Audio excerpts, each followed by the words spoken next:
Okay, so this is actually a video I wanted to upload 10 days ago on the anniversary itself. If you've seen the title, you'll know what this is about. I don't need much of an explanation as to the subject, because it's already widely documented and widely known to most people outside China who have any sort of political conscience whatsoever, or any sort of idea about modern history. Rather, I want to talk a bit about some wider issues surround it. But nevertheless, for those who don't know, I will give a brief sort of outline about what we do know, roughly, about the Tiananmen protests of 1989. In the late 80s, what was happening was an influential figure in the Communist Party, Hu Yaoping. He was an elder statesman, he was an influential figure, was pushing through reforms, basically, of the party. He was a high-ranking official. He was actually the General Secretary of the Communist Party at the time. The Chinese power structure is quite complex. Deng Xiaoping was paramount leader, but Hu Yaoping was the General Secretary of the Communist Party at the time. Well, he was calling for reforms, economic reforms, social and political reforms. And he came out with some radical positions, at least in the Communist Party context. For example, once he was asked which of Mao Zedong's thoughts do you think would apply to the modern China, and he gave the answer that none of them, in his opinion. Now, if you know anything about modern Chinese history, that's a very radical statement to make. So clearly this was a man who wasn't afraid to speak his mind. In that sense he was brave. And he had genuine ideas about reforming the party. Well, he died in 1989. There's nothing to suggest that his death was suspicious. He was an elderly man. But what then happened was this sort of kicked off the Chinese democracy movement. Hu Yaoping was succeeded by a man called Zhao Ziyang. Apologies if my Chinese pronunciation isn't great.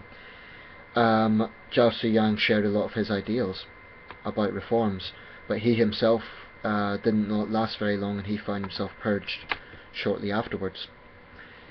So basically, you have these two important figures, Hu Yaoping, Zhao Ziyang, who were pushing through reforms, and the party did not like it. But what happened was, after Hu Yaoping's death, many students in China, especially at Beijing, I believe Tsinghua University, were concerned that now that Hu had died, these reforms were going to be swept under the carpet, and the party wasn't going to move forward with his ideas. In fact, it would be a full 3 years before the party continued its reform policies. That was with Deng Xiaoping's 1992 Southern Tour.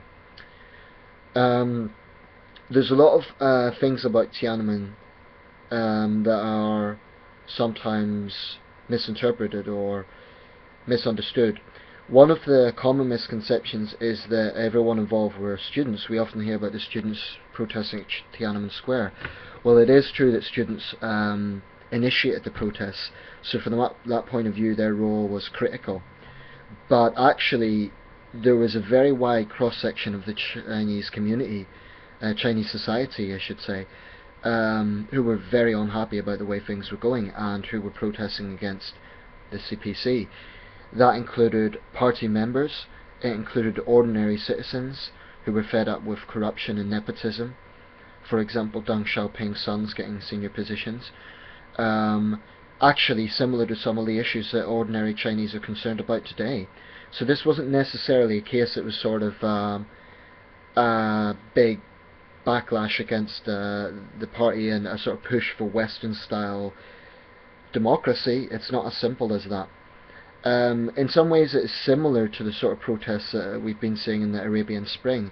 Again, those protests involved a cross-section of society and a wide range of concerns.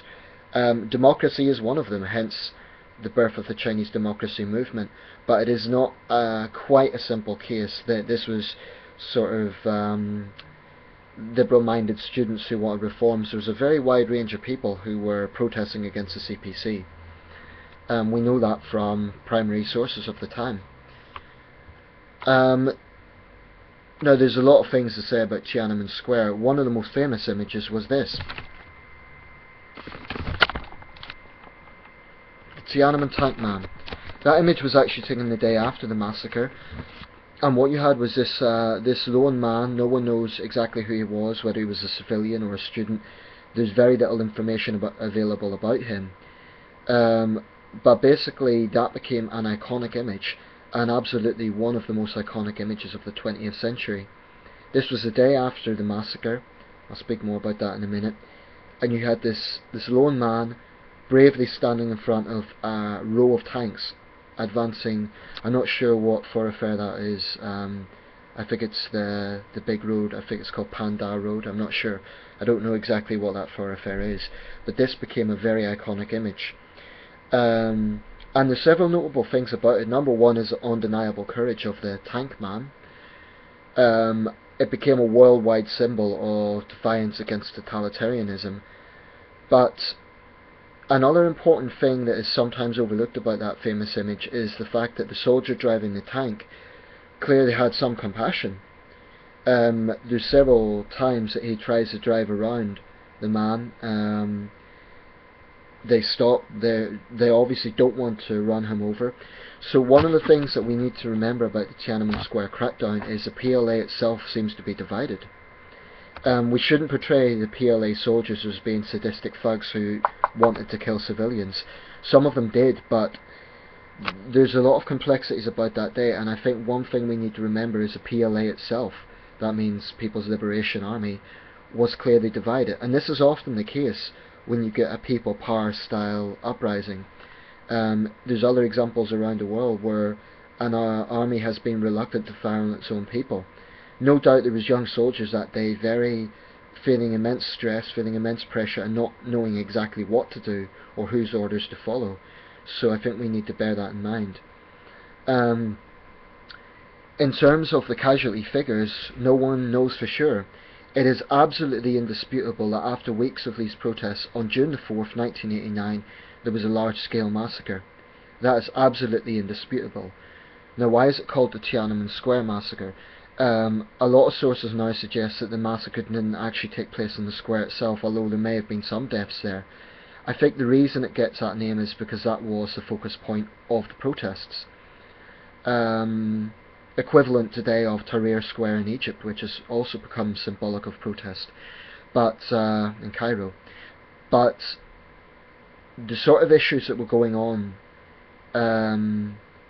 one of the biggest problems about this is the very fact that whatever exactly happened is still a source of contention.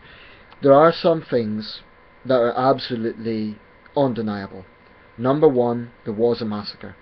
That is undeniable, because international news outlets recorded this as it happened. There are BBC reports showing victims who had been shot being rushed to hospital. Now, if CCP apologists really want to delude themselves and say that's some sort of Western conspiracy, they can go ahead. But that is what happened. And it isn't just the BBC and CNN. There was reports from all over the world on the streets of Beijing that day. And it is absolutely indisputable that there was rage on the street about what the PLA had done, or at least what some regiments of the PLA had done. There was rage, there was anger, and there was confusion and deep fear. Because dozens of people were brought to Beijing hospitals horribly injured. There was dozens more bodies seen lying around the streets of Beijing, and actually that's the point. A lot of the killings actually took place outside the square itself, and a lot of the killings were not students, they were ordinary Chinese citizens. Another thing that isn't widely known is that whilst Beijing was the epicenter of this, there was actually unrest across China in over 300 cities. There's reports that people were beaten to death in Chengdu. Now, I don't know if that's true or not, but that is just the problem here. It's very, very hard to ascertain what is the truth, because the CPC, Chinese Communist Party, will not let the truth be known, the whole truth. It's undeniable that the CCP has always tried to maintain an iron grip on power. So it's not inconceivable that is precisely what they done. They ruthlessly crushed his protests. And to this day, what they describe it as is counter-revolutionary riots. Not that they talk about it, but on the very rare occasion when they will say something about it, they will say that it was the June the 4th incident, or counter-revolutionary riots which they had to suppress. Now I think this is tragic because basically what they are trying to portray is that the protesters of 1989 were something like those who committed the terrorist attacks today in Xinjiang. Now, on that, I do believe that is an actual case of terrorism. We have Islamist groups operating in Xinjiang. They want violent separation from China. I think that's pretty obvious. Although again, being China, nothing can be 100% sure. But the way the CCP talk about it, you would think that what we're talking about here is Al-Qaeda style insurgents. What we are talking about is unarmed men and women, ordinary Chinese citizens, unarmed students, ordinary people who were protesting peacefully against a very corrupt regime. So I have some basic reflections I would like to make about this. Number one, to those who really think this is one big Western conspiracy, I would say this. If the Communist Party is innocent, if it really is a case that they had to use force to maintain control against violent anarchist type protesters, then why is it they censor the events? We have a simple thought, or a saying in English: if someone has nothing to hide, then why censor something? Why try to hide it? In other words, if the CPC is innocent, if they really were just trying to be responsible and maintain control, then why don't they come out, have a public inquiry, and then they'll have nothing to fear? They can show the evidence. They can say, look, we were being attacked, we had to defend ourselves, etc, etc, etc. I think it's much more plausible that the CPC reacted the way they always have done to dissent, which was brutal crackdown, a brutal crackdown. I think that is much more plausible than their propaganda.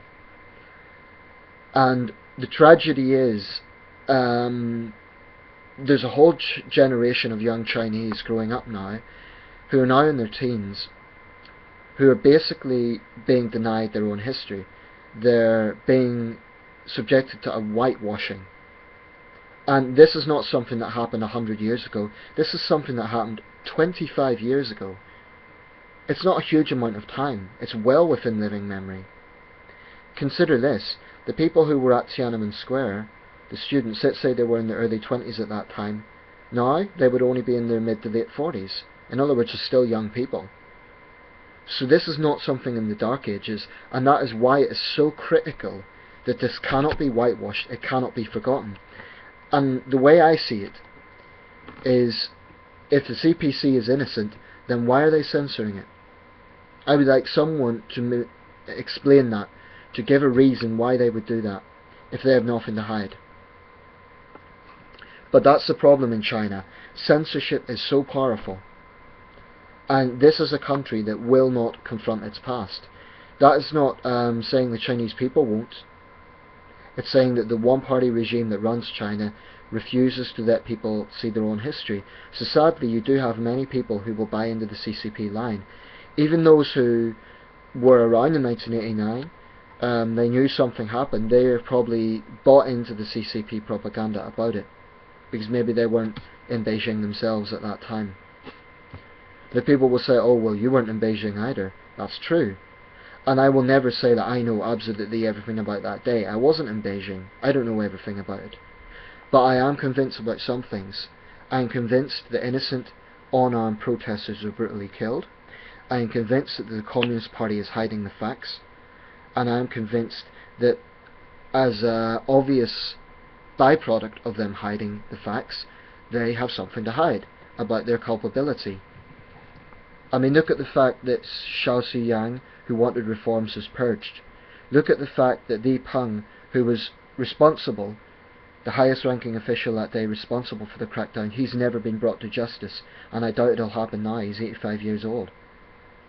To this day, senior officials refused to tell the truth about it. Or at least, never mind the truth, they refused to even allow discussion. Now what does that tell you? It shows me their cards, because they are running away from confronting the facts of that day. And as the government of China, they have a moral responsibility to do that. In almost any other country in the world, there would be a public inquiry. People would be either lose their jobs or face trial. That's what would happen almost anywhere else in the world. But in China, a country that is transparency is incredibly lax, and history is often whitewashed. This is simply not the case. Now, people will turn around and say, oh well, look at Western history, look at slavery, look at all the things the British Empire done. There's a very critical difference, and the simple difference is this: knowledge, information, censorship. Yes, Western governments have also had a lot of blood on their hands, but the difference is, in the West, people can freely protest, they can freely talk about it. When Tony Blair and George Bush took the decision to intervene in Iraq, it was hugely controversial. But you know what? You had 1 million people protesting on the streets of London. Did the British government respond by calling them counter-revolutionaries and then opening fire? No. The protests went ahead because it's freedom of assembly. Now, for a short period in 1989, China had a similar thing, but ultimately the Communist Party could not take dissent. Now, I know I'm not stupid. I can understand why the current generation of leaders wouldn't want this to be spoken about and come out, because they know that the Communist Party would be absolutely despised if it did come out, if the truth came out. But Xi Jinping, personally, I don't think has anything to fear. You know, he was a junior official at the time. In fact, I don't know if he was even in the party at the time. Well, I think he was, but the point is he was a junior official. He has nothing personally to fear. His own credibility, he has nothing to fear. Now, he's a new leader. He still has a chance to do the right thing and open a public inquiry, an independent public inquiry. I doubt it'll happen, but at the very least he should address this issue. I don't think he will do it, but I think he should. Why? Because the victims of that day, the relatives, have still never got justice for their loved ones killed. And I think that's a tragedy. So I'll just say some final points about this. The Chinese Communist Party cannot hide this forever. They might be able to whitewash and censor it in China, but around the world people know that something happened that day. They know there was a massacre. And they cannot censor this forever. Sooner or later, people are going to have to know the truth. And this is not a case that the Chinese people are brainwashed. That's a little bit... It is true that they're fed propaganda, but the Chinese people today are not stupid. They're not like the... It's not the same sort of brainwashing as the 1960s. Nevertheless, there is massive censorship, and it is very powerful. And I just think it's utterly tragic that young Chinese students today, who are only a few years younger than the students involved at Tiananmen Square, are denied this history. It's an abomination. So, as far as I'm concerned, this event should not be forgotten, because it's extremely important in modern Chinese history.